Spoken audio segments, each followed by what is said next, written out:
سلام به همه همراهان چنل گلدن کلیک. امروز اومدیم با یه سری آموزش های ساده اما کاربردی که خیلی ها نمیدونن.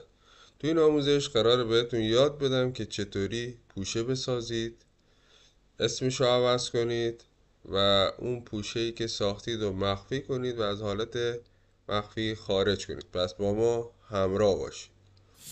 برای اینکه بخوام یه پوشه جدید بسازیم فقط کافیه راست کلیک انجام بدیم و گزینه نیو رو پیدا کنیم و گزینه فولدر رو بزنیم. به همین راحتی پوشه ما ساخته شد و ما الان یک پوشه نیو فولدر داریم و میتونیم ازش استفاده بکنیم. و برای اینکه بخوایم اسمش رو تغییر بدیم خیلی راحته، فقط کافیه روی پوشه راست کلیک کنیم و گزینه رینیم رو بزنیم و حالا ما میتونیم هر اسمی که دلمون میخواد رو وارد کنیم. من کلمه تست رو برای اسم این پوشه‌ای که ساختم وارد میکنم. میبینید که من قبلا این پوشه رو ساختم و اینجا هست. خیلی حالا من دوباره این پوشه رو میسازم و اسمشو تغییر میدم به رینیم با گزینه رینیم تست و اینتر رو میزنم. پوشه من ساخته شد.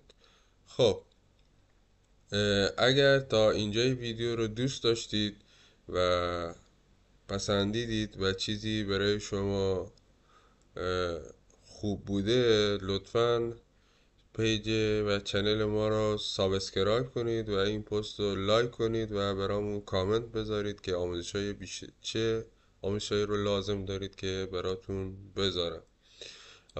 و برگردیم به قسمت آخر آموزش که بعد از ساختن پوشه و تغییر نامش چجوری میتونیم پوشه‌ای که داریم و مخفی بکنیم. تو این قسمت میبینید که هیچ پوشه‌ای وجود نداره و ما دوباره با یک پوشه ایجاد بکنیم.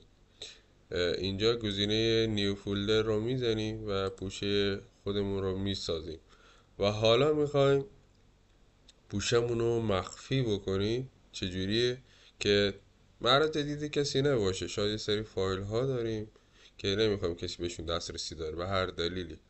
حالا راست کلیک میکنیم روی پوشه و این گزینه رو کلیک میکنیم. تو این منو گزینه هایدن که تیک نداره رو تیکشو میزنیم و اوکی رو میزنیم. ببینیم که پوشه ما مخفی شد. خب حالا پوشمون رو مخفی کردیم و میخوایم خودمون بهش دسترسی داشته باشیم و اون رو از حالت مخفی خارج کنیم.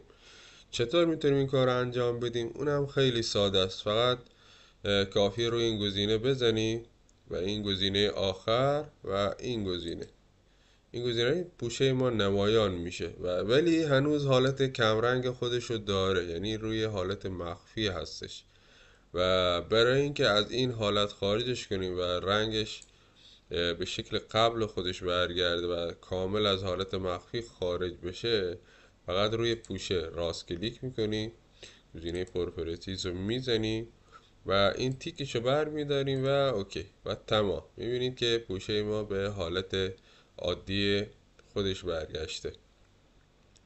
برای دیدن آموزش های بیشتر میتونید چنل ما رو دنبال کنید و در روزهای آینده آموزش های بیشتری رو براتون قرار میدم که میتونید ببینید، یاد بگیرید و استفاده بکنید. و اگر آموزش رو نیاز دارید که میخواید بدهد توی کامنت ها به هم بگید که اون آموزش رو براتون بسازم و توی چنل قرار بدم و شما ببینید، استفاده کنید و لذت ببرید.